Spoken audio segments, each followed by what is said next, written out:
Hey everyone, in this video, I'm going to go over a LinkedIn profile review. So Nivea was kind enough to volunteer her profile for review. So I'll go ahead and go through it. And a lot of what I'm going to share in all of these LinkedIn reviews that I do, you're going to notice a pattern of kind of the process to follow, right? And yes, based on the particular job you're going for, some of the content may change a little bit, but the overarching information that I'm going to share that I suggest you do, kind of the process, it's exactly the same across the board. It doesn't matter what job. I mean, you could be applying for a job at McDonald's to try to do the fries or whatever. It's going to be the same information of what you should put on your LinkedIn. And the good news for you is you're watching this video, which is 100% free on YouTube, and you don't have to go pay some coach $5,000 for them to tell you bad advice. You'll actually learn from someone that's helped literally thousands, actually tens of thousands of people get cybersecurity jobs all over the world. So it doesn't matter where you live in the world, you can literally do these things, and it's going to improve the likelihood that you're going to get companies reaching out to you and opportunities reaching out to you, and even conferences. Like if you want to speak at conferences, if you fix your LinkedIn profile the right way, you're going to get those reaching out to you, and webinars, and all these people are going to start reaching out to you over time. And in most cases, most of the people, when you actually do the work, again, you got to do the work that I suggest. But once you do that, you notice within just a matter of weeks, usually that you start getting traction. Some people even within 24 hours. So this stuff does work is what I'm getting at. There's just so much bad advice, which is why I'm trying to do these like resume and LinkedIn reviews so people can actually get good advice, and it can put you in a better position to actually get out there and get hired. So anyways, let's dive right into Nivea's profile. Again, I want to stress that I'm not trying to bash anyone's profile in any of these videos or with their resumes. This is just constructive criticism, and I'm just trying to set you up for success. That's all I'm trying to do. So if you were one of the people that volunteered, I'm not hating on you. I'm literally just trying to set you up for the best success possible, because that's really what I care about at the end of the day. I mean, when I was a poor kid, people helped me when I was a poor kid struggling. I'm just trying to reach a hand back and help others. So enough about me. Let's talk about Nivea's profile here. So one actual trick, I'm going to talk about your profile photo real quick. Normally I start on other stuff, but your profile photo looks great. You're a professional headshot here. Fantastic. One tip that people don't know, I think, about LinkedIn, and this is from a LinkedIn Insider, by the way, so hopefully they don't get fired for this. But anyways, this open to work, every so often, if you've got that in your profile picture, every so often, like deactivate it and like wait a day or two and then reactivate it again, because then it puts you fresh in the queue for like recruiters and stuff that like you're now open to work. If you just leave it up there, it doesn't have you as fresh, so you're not at the top of the pile essentially. So that's a little insider tip there. So try that out. That might get you a little more traction, but definitely the things I'm going to tell you in this video, that will do more for you. But that's a little tip about the open to work that a lot of people have. Just like turn it off for a couple days and then essentially turn it back on again. It gives you like a little boost, right? Almost like refreshing your browser or refreshing like a video game or whatever. I might be dating myself there because I don't think this younger generation has to worry about refreshing video games too much. Anyways, I digress. Profile photo looks fantastic, Nivea. The background photo, this cover photo, this is totally fine what you got here.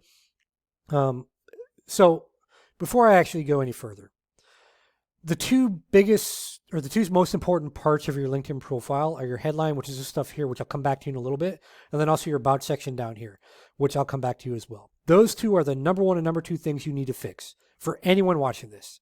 That's where most people make the mistake, and those are the two things that anyone looking at your profile is going to like pay attention to initially, and then based on those things, they'll read the rest of your profile, or they might reach out to you directly, or they may just click away from your profile if it looks crappy. So we'll come back to those in just a moment. I want to focus on the cover photo here, or the background photo, whatever you want to call it. So for the most part, when someone's looking on a mobile device for your LinkedIn, they're just going to see this stuff on the right here.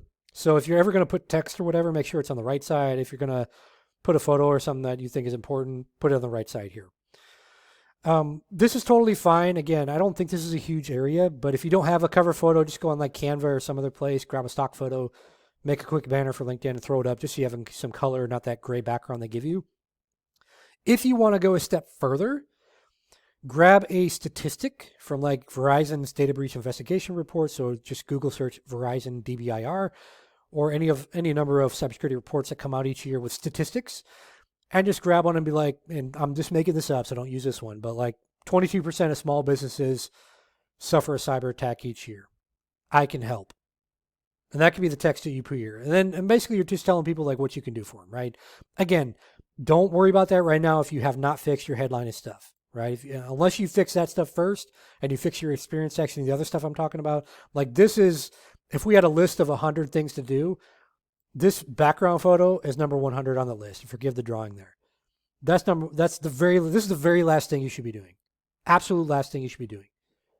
So I want to stress that. Absolute last thing you should be doing. But once you've got everything else fixed, then you can worry about that background photo there.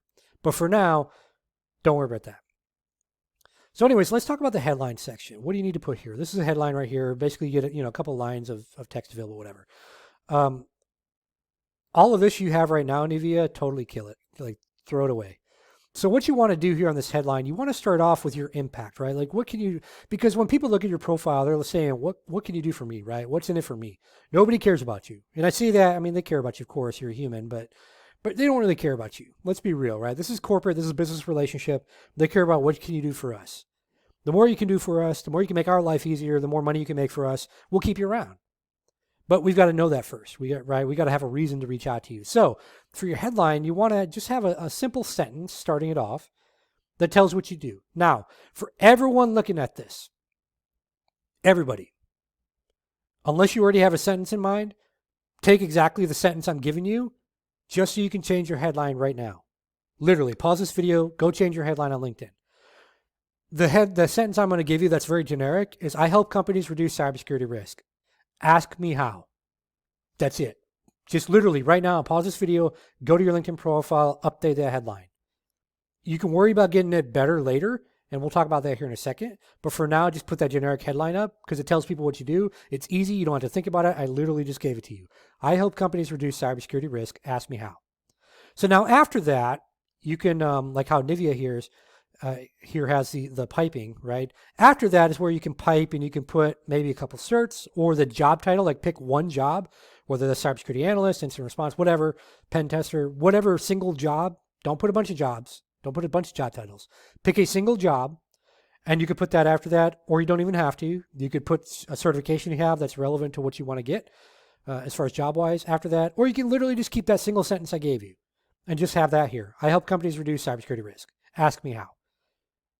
And leave it alone, right? But again, pause this video, go do that right now, change it to that generic one I gave you, put it in there, and then from there, you can adjust it to be more specific about, I have a track record of building automation that helps detect incidents faster, right? That's cool, but right now you don't have that in your head. So just do the generic thing I told you, which again is, I help companies reduce cybersecurity risk. Ask me how. That's it. So once you have that headline in place, now let's go down to your about section. We'll come back to activity in a minute. But the about section, the entire goal of your about section on your LinkedIn profile is to get somebody to click the see more option. That's it. That's it. It's not to tell them that you had a puppy when you were 5 and it died and nobody cares. It's not to tell them that you're again, say this is all the love in the world. It's not to tell them that you're dedicated and enthusiastic and all that stuff. No. The entire goal of the about section is to get them to click that see more option. If they don't click see more, then and they haven't reached out to you, they're not interested. If you can get them to click that see more, then they're going to stay on your profile longer. They're going to read more about you, just like a sales page.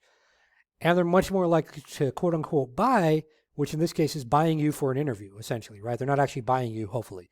That's human trafficking and you should call the police. So see more, that's the entire purpose of the about section. That's it. Keep that in your mind, the entire purpose. Now that you know the entire purpose of the about section, you want to make the about section easy to read, very specific, and you want them to click see more, right? So again, leave that right there. See more. So what you do is when you have that headline sentence, for example, the generic one, again, everyone take the generic one, put it as your headline, and also come down here in your about section and put it. And I'll talk about why I'm drawing a line there in just a moment. And same with this. So this very first line here needs to be that same sentence you used for your headline. The exact same thing.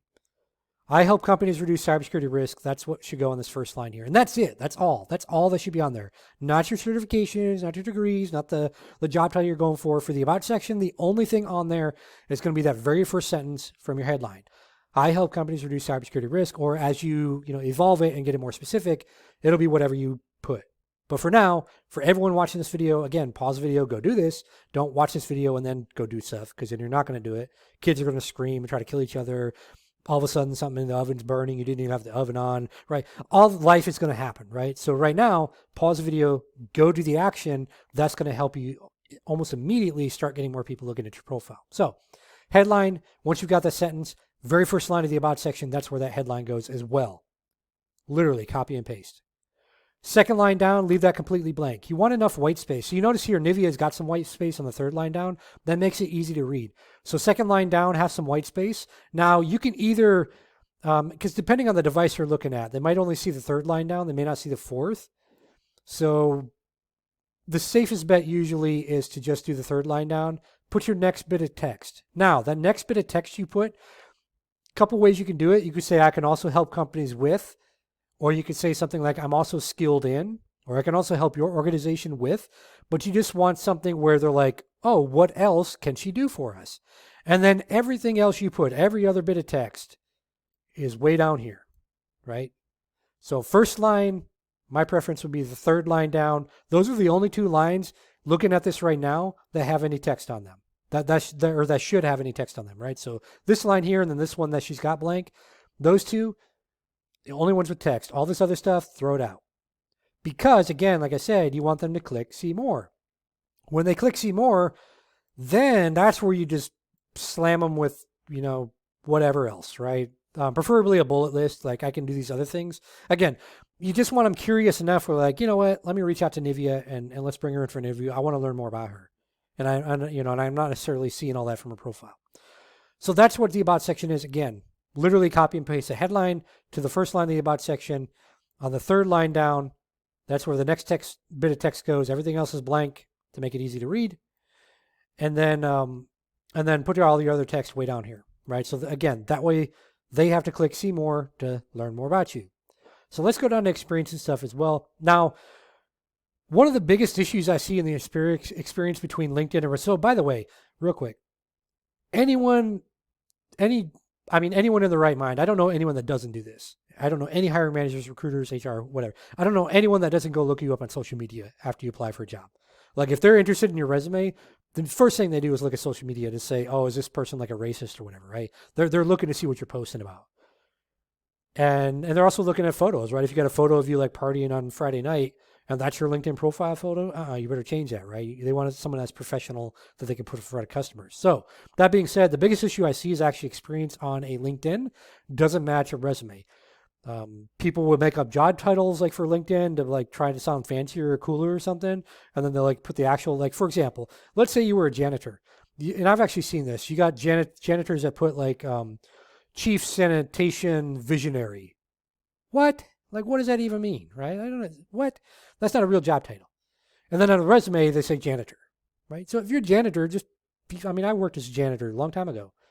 Own it, right? Same thing with, like, it needs to match up is what I'm getting at. Because if I look at your resume and I look at your LinkedIn and the job titles don't match up, or the experience, what you got listed for each one doesn't match up, either consciously or subconsciously, I think you're a liar. I don't hire liars, right? So even if I consciously are like, oh, maybe they made a mistake, subconsciously in my mind, it's like, no, I'll pass on them. Something's not right. So very important that you match them up. So whether you fix your resume first or you fix your LinkedIn first, based on my advice, match them exactly. Job title needs to match. Company needs to match. Bullet points, everything needs to match. So that being said, let's talk about your LinkedIn here for those watching here. So I'm just taking a quick look. So I'm doing this raw. So if you see messages pop up, whatever, this is being done raw and live. So you're getting the real Ken here, just like if you were on a call with me and I was walking you through your own LinkedIn profile. So I see some stuff, right? So what you want to do with both your resume and your LinkedIn is get very specific and measurable and really show your impact. What do I mean? Like just taking this example right here. Let me zoom in for those that may have different vision because of age or whatever. So what I'm talking about right here is this very last bullet, right? So she containerized an application and GKE to enable public interaction. I want to know more. Like what application? Right. Okay. So it seems like I guess it's this application, this one you built in Flask for generating synthetic audio followed by its local storage in Docker image. Okay. So enable public interaction.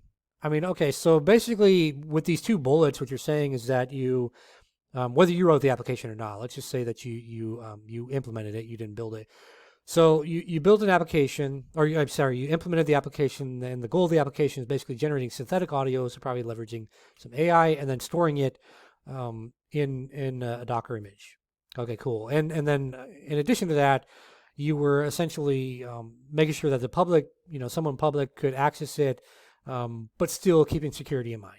Right, it's kind of the gist of all that. So tell me more about that. Right, okay, who was involved in that? Was it like you did everything yourself? I doubt it. Right, especially as an intern, I doubt it. So who'd you work with? Right, what was the actual like? Okay, what was the end game? Is what I'm getting at of that project. Like, was that actually being put in front of a customer externally? Like, what was that? Like, what was the goal of the organization with that? That's what I want to see on your resume for anything that you did. Right, like, well, even if it was, even if you followed an incident response playbook, and because you followed it correctly, you helped reduce, you helped detect incidents faster or whatever, right? Like that's what as a hiring manager I want to see in your experience section. Again, even if that means you've only got 2 bullets or even 1 bullet, I don't care. If you got 1 bullet that shows me you're a badass, I'm totally cool with that. If I've got to read 12 bullets to tell me you're a douchebag, I don't want to do that, right? If I got to read 12 bullet points and I got to guess, I don't want to do that. I'm lazy, right? People are lazy. So even if you got 1 bullet point that tells me you're badass, like I said, yeah, I'm gonna call you for an interview for sure, right? Because you're showing me you're a badass, and you're showing me also that you can be succinct about what you're actually doing, right? Like what you can actually do for an organization. So that's what I'm getting out with your experience, right? Get it as specific as possible of like what you actually did in that project, right? So like, you used machine learning modules to generate synthetic audio, right? You tested different models. And, I mean, like this stuff is good keyword stuffing, but like, okay, why'd you do that?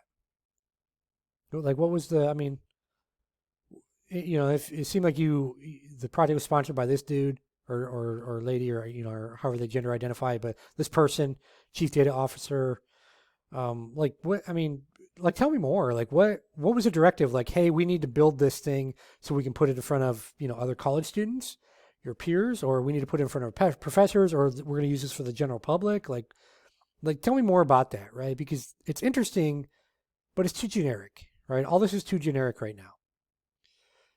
So do that for all these, right? Be as specific, measurable as possible, and you can literally, again, if you've got 1 or 2 bullets, but those are really good bullet points, cool, done deal.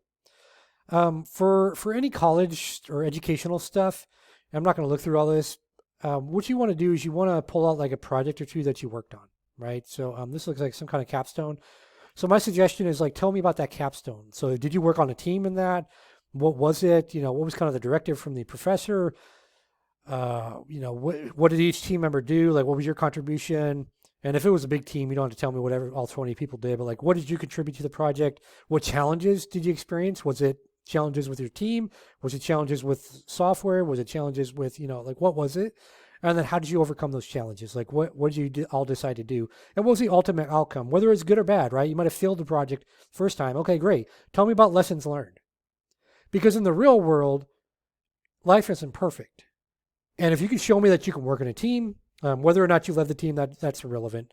I mean, it's nice if you did and you can let me know, but you can work in a team, you can identify problems, you can work as a team to solve problems. Even if the outcome wasn't great, you can learn from that. That's the stuff I want to see. That's the stuff that shows me you're a high performer. It's not that you got 12 certs. It's not that you have 14 college degrees. It's not that you stuff your LinkedIn and resume full of keywords. That stuff doesn't matter to me. I hire high performers, and I've always only hired high performers because high performers make the company a lot of money. That's who I want. And high performers make me, as your boss, look good. And that's the people I want. I don't want the lazy people, right? But the way most of y'all's LinkedIn looks, and your resumes too, you look like the lazy person. You don't want to be the lazy person, right? Don't be you be lazy at home, but don't be lazy at least on your resume and LinkedIn. You could be lazy at the job. That's not my business if you want to quietly quit. But show me that you're a high performer, right? And that's really what we're getting at here. We want to see a high performer. We want to hire our high performers. So with this capstone in particular for Nivea here, like, tell me more about that, right? Tell me the project, because again, that shows me that you can actually come in day one and work on a team. I don't know that by just looking at a resume, right? Unless you show me that. I don't know that by looking at a LinkedIn profile, unless you actually show me that. Volunteer work is good. You know, you don't have to go to detail on that. Oh, congrats on passing the CCSK. That's not for a lot of people, they fail it the first time. So it's not an easy thing, especially, I know you got some background in IEM, but anyways, congrats, Nivea, on that. So real quick on the cert stuff, just make sure these are relevant, right? So some people will put courses and stuff they've gone through, but you notice here, it'll show you the top 2 certs, right? Essentially the top 2 that you list. So make sure those certs are actually relevant to what you're going for. For example, if you got like CompTIA's Project Plus, but you're not going for Project Manager, and you've got other stuff like you got, something AWS and you got a CCSK or something, list those instead. So that's the quick lesson on certification. Same thing with skills. If, you've got skills like Microsoft Excel here, I mean, unless you're going to be an administrative assistant, nobody cares, right? So make sure that the top 2 skills you list here are relevant to whatever job that you actually want to get. And I'm not going to look through all Nivea's skills because that's kind of irrelevant. The most important thing is just make sure you get the top 2 or the things that you actually are trying to go for in a job. So, so actually you got some recommendations, which is good. So for those that don't have recommendations, I'm going to talk about the best way to do this. So what you want to do is you basically want to type up a recommendation already, have it ready, and then reach out to people. This can be people in your school, that you've gone to school with. This could be people that you've worked past jobs with or current jobs with. But you want to send them a message that's like, hey, I might butcher this person's name, but hey, Mayank, I'm wondering if you can write me a review for my LinkedIn profile based on, our experience working together or our experience, in the classroom together. Here's a sample of what other people are doing. I just want to give you a sample of what other people are doing. When you do it that way, you're much more likely, number one, to get recommendations written for you. Because, people mean well, but most people get busy with life and they forget to write the recommendation, whatever, right? But you basically give them the recommendation. They just have to take it, tailor it, put in their own words and and give specific examples of when you worked with them. But you've essentially done most of the work, right? You've probably done like 85% of the work. They only got to do a little bit. When you do it that way, people are much more likely to actually give you that recommendation for your LinkedIn. So just write up a recommendation you would want them to say, like anyone to say about you, and then just literally start pinging people saying, hey, will you write me a LinkedIn recommendation? Here's an example of what some other people are doing. And that's it. They can either say yes or no. Vast majority of people, when you do it like that, if they've worked with you, they're going to say yes because people want to help you. Publications, that stuff's good. Courses, this all stuff down here is just nice to have. Congrats on winning some scholarships. One thing for your LinkedIn headline. So after you have that sentence, and if you want to list some sorts and stuff like that, for those that are bilingual or that speak multiple languages, you may want to also put like multilingual in your LinkedIn, in your headline section, because that can also be something that's a differentiator potentially for some jobs. So up here on your headline, like again, after, cut all this stuff out.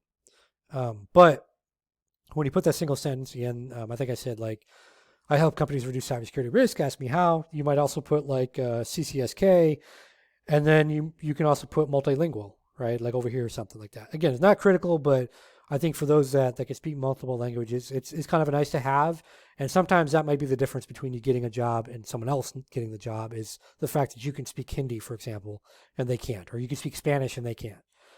That does happen. So any little bit you can do to put you in the best position, that's what you want to do. So that's the high level feedback. Again, the 2 most important areas are the headline and the about section.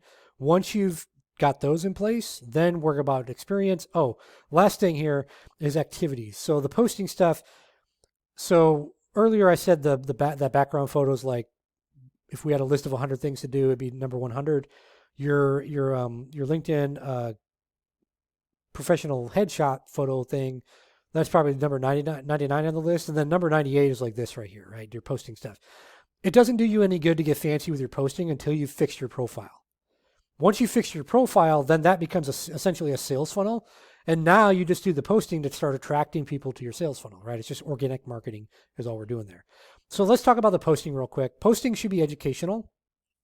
It's fine to do things like Nivea did here where, hey, I joined Apple, I'm an intern, whatever. It's fine to, like, as you pass a certification or whatever, you can post like, hey, I passed a certification. That stuff's totally fine. It's fine to share other people's posts if they're relevant to what you want to be known for. But mostly what your posting should be, for example, Nivea, because she wants to work in threat hunting, incident response stuff, most of her posting should really be educating others about incident response and talking about challenges she's faced, talking about identity access management based on her work experience background. All that should be the posting, right? Pretend you're trying to teach someone new on the team and you've got to teach them these things. What that does is that shows me as a hiring manager that, hey, Nivea can come in and she can educate someone new on the team, right? I can have her mentor them. She's much more valuable that way. So I'm much more likely to reach out to her over somebody else. But again, that's like the last, that's one of the last things you do. First thing you do is fix your LinkedIn profile like I suggested. Again, headline, about section. At this point in the video, all of you watching this video should already have that fixed. If you didn't, stop the video, slap your hand or something like that, naughty. You should have already fixed that stuff. You should have paused the video and fixed your headline and about section. Again, what I said to use was I help companies reduce cybersecurity risk. Ask me how. If you didn't fix it, go fix it right now. Make that change. But anyways, that's what you do for your LinkedIn profile. As you watch more of these videos on the channel, you're going to notice it's pretty much the same advice. It's just going to be a different person that I'm going to record and walk you through their profile.